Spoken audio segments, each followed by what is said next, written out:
Modern combat aircraft are usually extremely sophisticated technological marvels, made with expensive materials and fitted with all sorts of highly advanced avionics and smart weapon systems. In other words, they cost a lot, with only a few countries being able to field a few of them. But if we went back to the times of piston airplanes, for example, you'd see a completely different picture. Thousands of fighters and bombers waiting in their hangars for their time to shine. Today, we're going to speak about the most produced military aircraft in history. Let's kick it off with the Soviet Yak-9 fighter aircraft.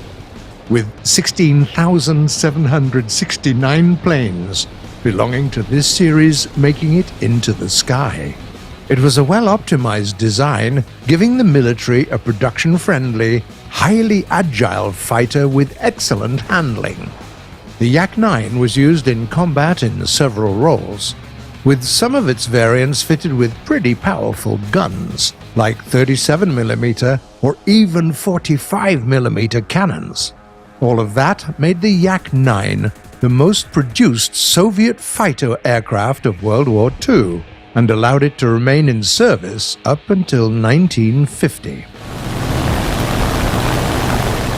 Now it's time to welcome the most produced jet fighter aircraft in history, the Soviet MiG-15.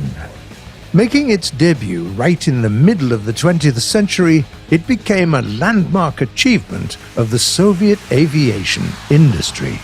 Its swept-wing design, with a tailpipe going all the way back to a swept tail, armed with 3 high-caliber autocannons, a classic fighter of the early days of jet aircraft. The MiG-15 fought American Sabres in Korea and became one of the symbols of the start of the Cold War.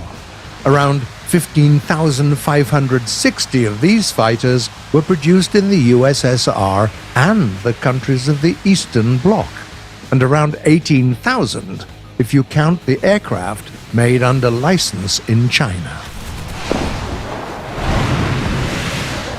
Next up is the consolidated B-24 Liberator, an American bomber. With more than 18,500 of those built, it's the only representative of its class on our list. The B-24 was designed to become a new standard heavy bomber of the USAAF and incorporated lots of cutting-edge technologies like the highly efficient Davis wing, giving it a high cruise speed and a long range. Then we have the German Focke-Wulf FW-190, with around 20,000 aircraft made. By mid-war, it proved to be an excellent plane to complement the battle-tested Bf-109. With even the earliest models boasting considerable firepower and great speed, the Focke-Wulf 190 was easily one of the most dangerous war machines available to the Luftwaffe.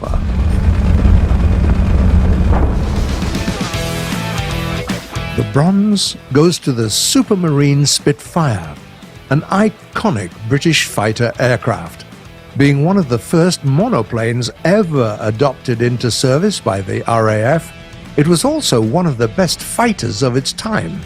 Thanks to the pure genius of British aeronautical engineers, and specifically R.J. Mitchell, known for his record-breaking racing seaplane designs, Britain got its high-speed, high-maneuverability fighter as early as the late 1930s.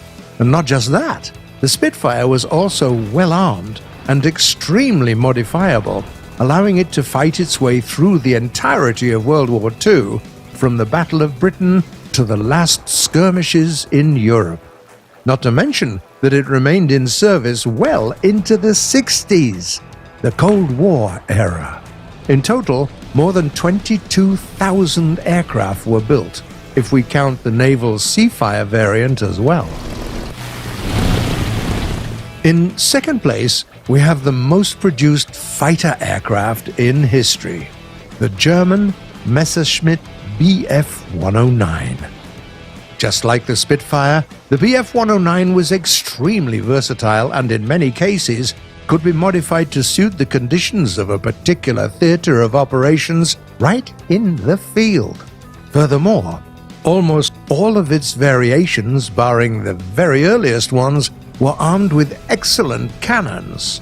All in all, more than 30,000 of these birds were made at Messerschmitt factories. They were also manufactured post-war under license in Spain and Czechoslovakia. And finally, the absolute champion, legendary Soviet Il-2 Shturmovik.